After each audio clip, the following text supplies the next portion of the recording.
자, 3차 시로 연결해서 수업을 하죠. 어쨌든 지금 다시 여러분이 좀 이 흐름이 끊어지면 안 되니까 조혜진 소설 빛의 호의와 선택자의 행복을 읽고 쓴 비평문이죠. 지금 이 글이 그리고 어, 여기서부터 조어진 소설 선택자 행복의 줄거리와 그 상황에 대한 배경들을 같이 이제 설명하고 있습니다. 전체적으로 분량은 이게 평론이니까 200자 원고지로 한 70장 분량이 돼요. 그러니까 상당히 많죠. A4도 지금 11장이니까 분량이 많습니다. 그러니까 그 분량, 그러니까 주어진 분량에 맞춰서 그 쓰는 거예요. 늘리고 줄이고. 그거는 이제 글쓰기의 어떤 감각이 이제 좀 충분히 채워지면 그렇게 어렵지 않습니다. 자, 일단 정리합시다. 다시 합시다. 주어진 소설 선택자 행복에서의 선택자 행복을 보고 있는 거죠. 선택자 행복. 철학과에서 20여 년 동안 강사로 일했던 홍미영이 대학의 구조적 여파로 하루아침 밑바닥 삶으로 내쳐치고 설상가상 어머니의 이제 병원비를 대지 못해서 어, 이제 파산을 하죠. 기초수급자가 돼서 영구 임대 아파트에 거주하는 그런 형편으로 전락했고, 그래서 지금 편의점 알바를 하죠. 야간 알바를 일주일에 3번씩 이렇게 하고 있고. 자, 그 다음에 이제 이 홍미영에게 이제 메일을 보내오는 친구가 메일인이라고 하는 메일을 보내오는 친구가 메일인이죠. 이름이 발음이 메일인 유학생. 한국에 와서 홍미영에게 강의를 들었다가 지금 이제 독일로 또 유학을 갔는데 이제 신분은 다르지만 어떤 느끼는 감각이랄까 이것은 비슷한 상황이란 말이에요. 메일인도 이제 독일에서 이방인이죠. 그래서 진정한 유대 관계의 부재에서 오는 고독과 불안의 감각이 그녀를 지배하고 있다 이런 얘기예요. 그러니까 해변에 버려진 종이 상자처럼 파도가 밀려올 때마다 조금씩 무너지고 있다 이렇게 메일인이 이제 글에서 쓰고 있거든요. 그 다음에 루카스라고 하는 이제 이 메일인이 이제 독일에서 이렇게 산책하다가 청년 노숙자 루카스를 만나요. 이민자 출신인데 독일에서 합법적으로 체류하고 노동할 수 있는 권리를 얻었다고 그래요. 그러나 그가 했던 일들은 일시적이다. 그러면 일시적. 자, 겹쳐지죠. 그러니까 일상이 일상이 일시적인 것으로 바뀌는 허락되지 않는 자본의 논리가 이제 편의점 알바로 연명하는 한국의 홍명이나 독일의 루카스나 다를 게 없다 이런 얘기가 되죠. 그래서 이는 자본의 논리가 어느 일국 체제 내에서만 작동하는 것이 아니라 전 세계적으로 관철되고 있음을 말해주는 것이 돼요. 그래서 다리 위에서 난간에 기대 앉은 채 플라톤의 향연을 읽는 노숙자 청년 루카라고만 되었네. 루카스와 새벽에 편의점에서 아르바이트를 하면서 유통기간이 지나 판매할 수 없는 삼각김밥 하나를 꺼내 먹는 오랫동안 대학의 철학과 강사였던 홍미영의 모습이 겹쳐지고 있음을 알 수 있어요. 자, 그 다음에 소설에서 홍미영과 메이린을 이어주는 끄는 또 이선. 인물이 많이 나오진 않으니까요. 걱정하지 마세요. 이 정도까지만 나와요. 이선이라고 하는 인물인데 이선은 또 누구냐? 고작 23살에 스스로 죽음을 선택한 메이린의 한국인 친구 이선. 아, 메이린이 한때 스승이었을 뿐인 홍미영에게 끊임없이 편지를 쓰는 까닭은 그럼 뭐가 있느냐 이거예요. 이제 살아있는 동안엔 살아있다는 감각에 집중하면 좋겠구나. 그러니까 이제 이 메이든의 한국인 친구 이선이 우리 한국 학생이 여학생이 이제 자살했단 말이에요. 그럴 때 너무 이제 침통해 하고 있는 이 메이든에게 홍미영 선생이 뭐라고 해줬냐면 살아있는 동안에는 살아있다는 감각에 집중하면 좋겠구나 이렇게 말했단 얘기예요. 근데 그 홍명에 대한 이제 반대로 염려. 왜 그래요? 이선이 그랬듯 어느 날 호련히 홍명이 죽어버릴지도 모른다는 불안의 강박을 메인이 갖고 있기 때문에 이렇게 편지를 쓰는 거예요. 이제 소식을 다른 친구를 통해서 황미영의 소식을 이 독일에 가 있는 메이든이 들었겠죠, 지금. 그래서 이렇게 써요. 또 하나의 부재를 감당하게 될까봐 온몸을 내던져 부딪힐 장벽도 없이 그 어쩔 수 없는 부재에 잠식될까봐 저는 무서웠습니다. 라고 쓴 거예요. 그러니까 저는 라오슈가 아니라 선생님이 아니라 제게 닥칠지 모를 가상의 고통을 걱정한 것입니다. 라고 쓴단 말이에요. 그러니까 메이든이 홍미영에게 끊임없이 편지를 쓰는 까닭은 그 자신의 불안한 삶을 견디기 위한 하나의 방편이기도 해요.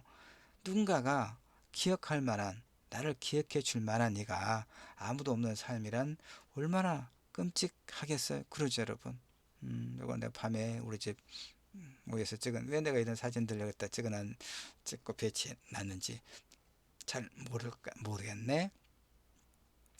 자, 남는 문제는 뭐냐, 이제. 그러니까 황미영이 어떤 상황에 놓여 있는지 이제 충분히 이해가 됐죠.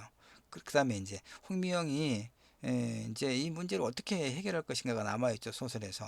이 나락에 떨어진 삶을. 자, 새벽 6시에 편의점 사장과 교대한 후에 그녀는 길을 걷다가 목줄이 풀린 개 한 마리가 자신을 쫓아오는 것을 느끼고 필사적인 힘으로 도망을 가요. 골목이 끝나고 아파트 단지 입구가 보이죠. 아파트 안으로 들어가면 경비실이 있을 것이고 경비실엔 그를 쫓아줄 누군가가 있을지 모르죠. 그러나 먼 곳에서 조명을 밝히고 있는 이것 때문에 내가 우리 아파트를 밝히고 있는 경비실을 목격했으면서도 황미영은 앞만 보고 달렸고 이내 아파트 단지 입구로부터 멀어져 가요. 왜요? 그제가 사는 아파트가 아니었기 때문에 독거노인과 장애인과 기초생활수급자가 사는 임대 아파트가 아니었단 말이에요. 그러니까 또다시 거절당하고 싶지 않았기 때문에 세계가 눈앞에서 셔터를 내리는 걸 또다시 지켜볼 수 없었다라고 이야기하죠.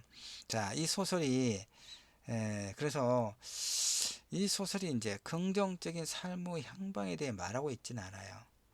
그녀가 지금 여기에 필요한 삶을 견디며 그런 삶을 벗어나고 싶다고 절규할 뿐이죠. 다만 이것을 통해서도 우리는 소설이 지금 여기보다는 더 나은 삶을 꿈꾸게 하는 것임을 거듭 확인해요. 다른 하나는 이제 독일의 젊은 노숙자 루카스가 일궈낸 향연.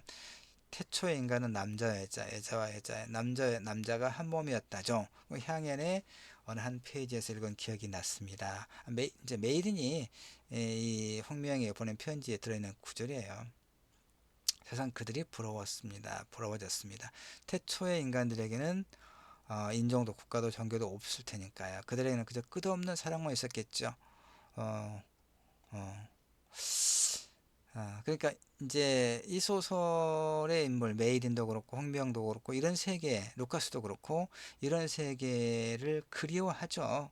그러나 이런 세계를 만들기 위해서 그들이 어떻게 그 어떤 긍정적인 발걸음을 하는가는 나와 있지 않기 때문에 이 소설은 사실은 이제 이 메이든이 계속 보내고 있는 홍명에게 보내고 있는 메일 편지. 근데 홍명은 한 번도 답장을 하지는 않거든요.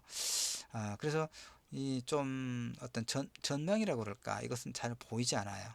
이 소설의 경우에 조혜진의 산책자의 행복의 경우에 그런데 이제 그것보다는 피세 호의가 조금 더 어떤 그 긍정성, 그러니까 그런 어떤 삶의 현실의 압력에서 어떻게 고통로으로 이동할 수 있는가를 좀 더 이제 조금 뚜렷하게 보여주는 소설이 이 빛의 호의거든요. 한번 봅시다. 빛의 호의는 황폐한 환경과 그 속에서 생존의 욕망마저 사그러져가는 인물의 이야기를 통해서 불안한 삶을 견디게 하는 것은 무엇일까에 대한 그런 질문, 그리고 답하건대 그것은 누군가와 연결되어 있다는 느낌. 그건 앞에 이제 산책자 행복에서도 보이긴 했죠. 자, 빛의 호의는 화자가 이제 남성 그 기자인데, 소설자가 고는이라고 하는 프리랜서 사진작가를 만나고 난 후에 이 고는이 오래전에, 그러니까 이 인물이 초등학교 졸업반 동창, 졸업반 무렵 같은 반 아이였음을 기억해내는 것으로 이야기가 전개돼요. 그러니까 오래전 나는 고는이라고 하는 여자아이가 연락도 없이 나흘이나 결석을 하니까 담임이 한번 가봐라 해서 그녀의 집을 찾아갔죠. 반장이어서 그랬을 뿐이었죠.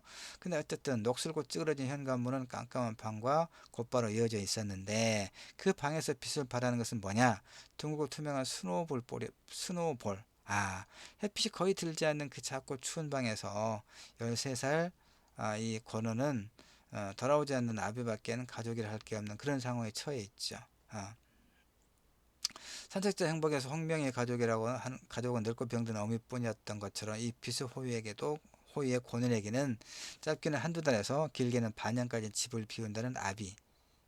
근데 이 아비도 도방장 근처 쓰레기장에서 시신으로 발견됐다는 소문이 떠돌 만큼 그녀는 세계 밖으로 내던져진 그런 존재죠. 어쨌든 코넌의 춥고 남는 방을 방문한 이후 나는 코넌이 죽을지도 모른다는 상상에 자주 빠져들곤 해요. 그래서 누가 시키지도 않았지만 나는 그 후 몇 번 더 코넌의 방을 찾아가죠.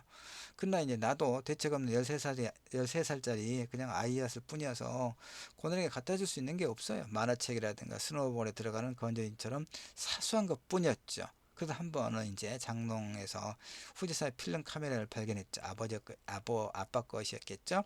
일말의 주저도 없이 그걸 품에 안고 무작정 권우의 방으로 달려갔어요. 왜 그랬겠어요? 이게 이제 이 카메라를 중고품으로 팔 수 있는 돈 뭉치로 보였기 때문에 권우에게 뭔가를 해주고 싶은 그런 마음 때문에.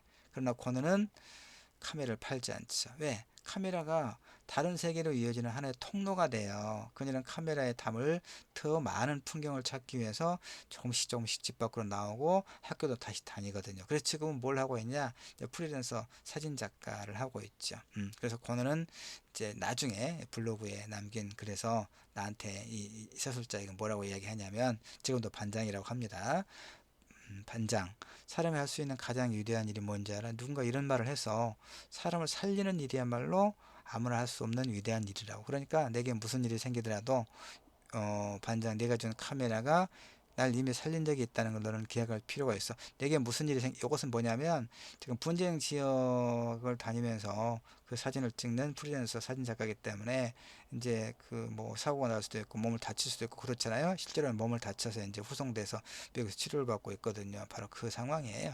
그래서 주제가 결국 이거예요. 누군가가 연결되어 있다는 작고 희미한 의식이 불안하고 고독한 삶을 견디게 하는 힘이 아니겠는가 하고 작가는 속삭이고 있다. 이게 주제의식이다. 이런 얘기예요.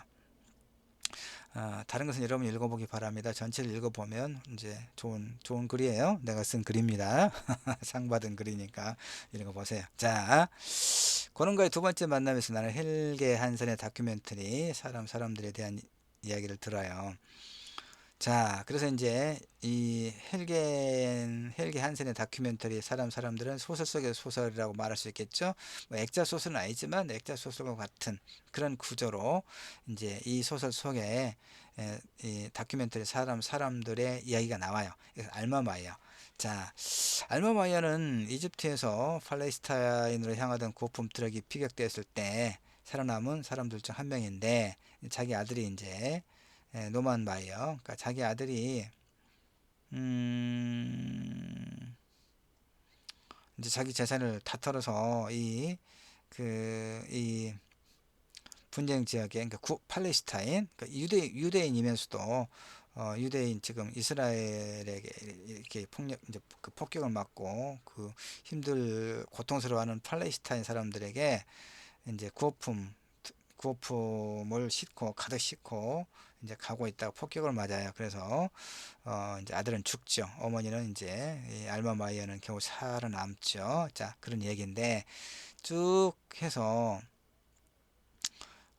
이제 이 알마 마이어의 이야기를 좀 이제 소설 속에서 볼 필요가 있어요. 알마 마이어는 유대인이었는데 벨기에에서 유대인에 대한 탄압, 개토에 갇히거나 수용소로 끌려가야 하는 그런 상황을 피해서 그때 그녀의 연인이자 같은 오케스트라에서 호른을 연주하던 짱이 브뤼셀 외곽에 위치한 자신의 사촌 형의 식료품점 지하 창고에 알마마의 은신처를 마련해 줘요. 짱이 그녀를 위해 2주에 한 번씩 물과 빵이 담근 바구니를 들고 지하 창고를 찾아오죠. 춥고 어둡고 남는 13살의 고는에게 겨우 만화책이나 스노볼에 들어가는 건조인처럼 사소한 것들을 가져다 주던 소설의 화자 나와 겹치죠. 그 시절의 고난을 견디게 해줬던 것은 뭐냐?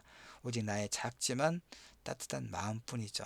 하나 더 있네. 아버지의 것으로 진작되는 후치사의 필름 카메라. 그래서 코너는 그것을 사람을 살리는 가장 위대한 일이라고 고마워하고 있죠. 장이 가져다 주는 부족한 물과 이 빵 바구니 밑바닥에는 뭐가 있었느냐. 이 장에 작곡한 악보 한 장씩을 깔아놓고 가능을 잊지 않죠. 그러니까 앨범 와이어는 장에 작곡한 그 악보들은 식료품점 소스를 보면요, 소리 내서 이렇게 바이올린 연주하면 들키겠죠. 그러니까 그 현을 이렇게 되면 나는 그 악기를 잘 모르니까 하여튼 바이올린 그것을 이렇게 그 현에 줄에 그 소리 나지 않게 하는 거예요. 정말 감동적이죠. 그 장면을 읽으면. 그래서 앨범 와이어는 장이 작곡한 그 악보들은 식료품점 지하 창고에서 날마다 죽음만 생각하던 내게는 내일을 꿈꿀 수 있게 하는 빛이었다. 빛의 호의. 카메라도 그렇고 악보도 그렇고 알겠죠. 그러니 난 이렇게 말할 수 있어요. 그 악보들이 날 살렸다고.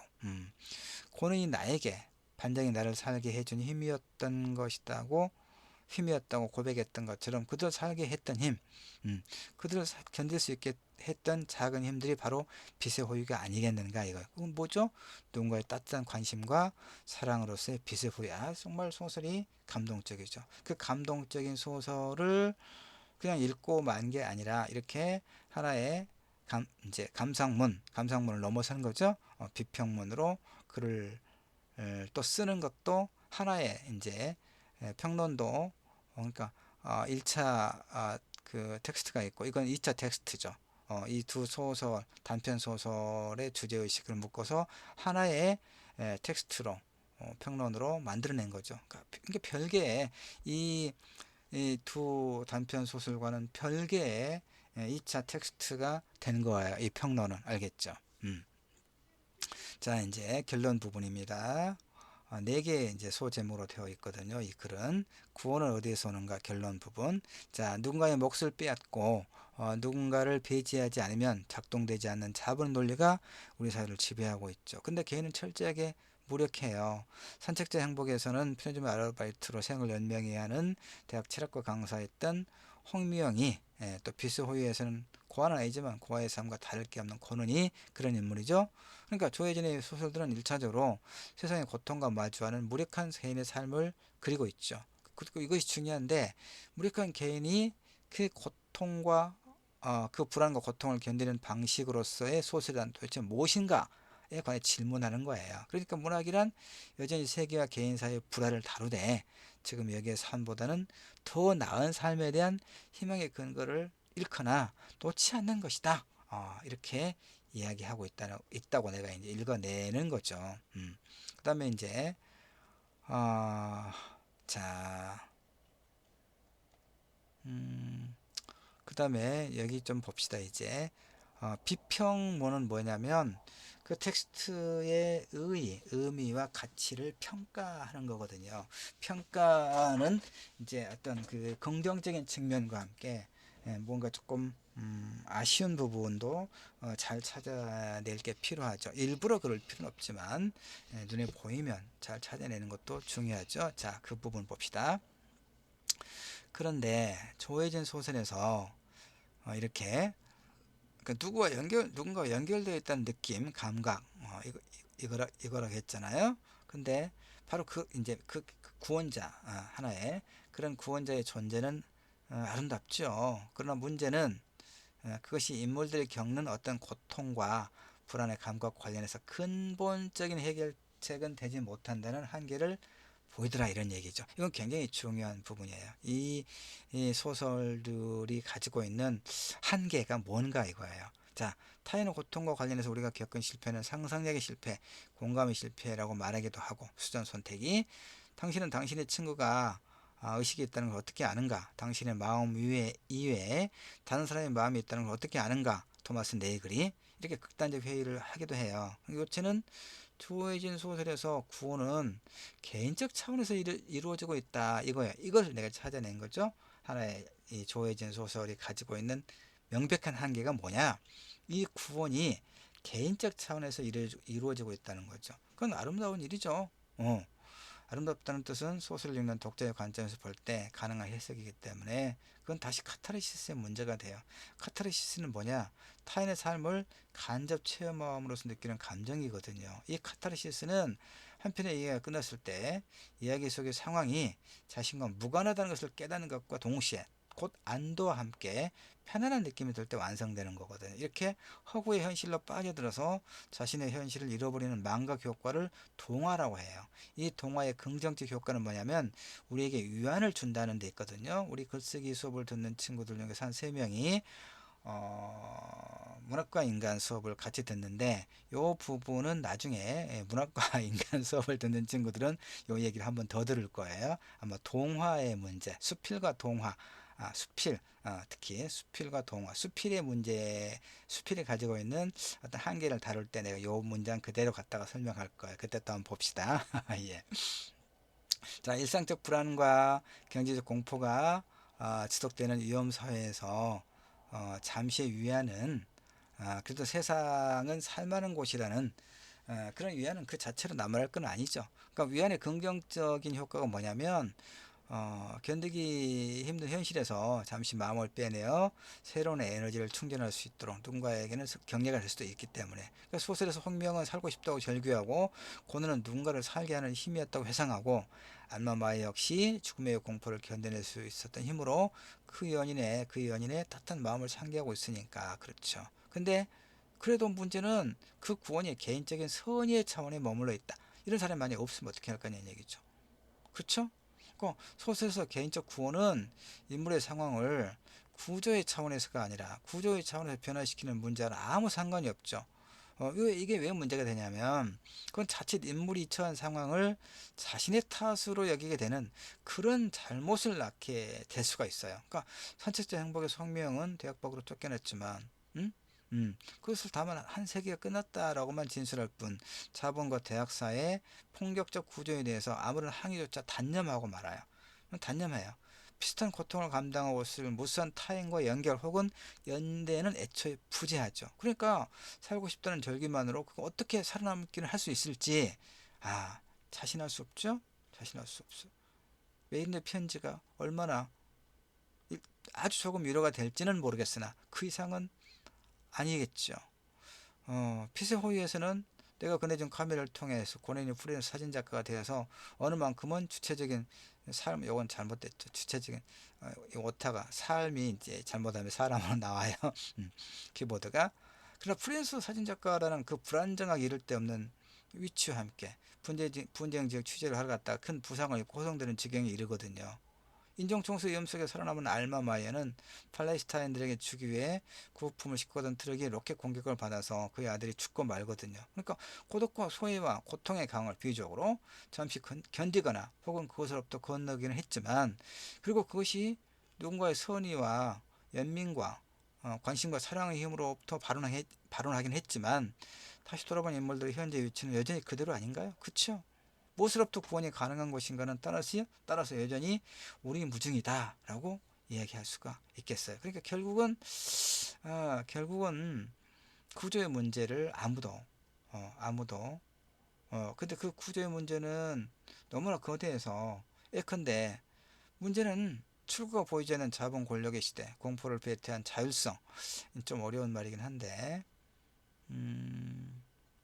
이런 소위 전일적 자본의 논리가 전일적으로 지배하고 있는 이 거대한 구조를 이 개인의 힘으로는 어쩔 수 없다는 것이죠. 결국은 그 거대한 압력 속에서 그걸 보여주고 있긴 하지만 자 다만 이제 또 조혜진 소설이 최근에 발표되고 있는 일련의 페미니즘 소설의 정형화된 문법처럼 남성과 여성의 대립구도가 아니라 남성과 여성의 성차의 개입 없이 오히려 남성과 여성의 연대와 혹은 여성과 여성의 감정적 연례 방식으로 개인이 처한 불안의 감각을 헤쳐나갈 방법을 모색하고 있는 점은 시대의 강박에 얽매이지 않고 있다는 점에서 그 지속 가능성에 주목하다.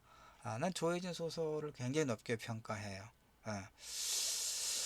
자, 이렇게 지금 이제 조혜진 소설과 관련된 평론을 읽었죠. 비평문에 대해서 여러분 많이 이해가 됐습니까? 그러니까 어떻습니까? 독후감, 이걸 뭐 독후감이라고 해도 상관없어요. 그렇죠? 독후감이라고 해도 크게 문제 없겠죠?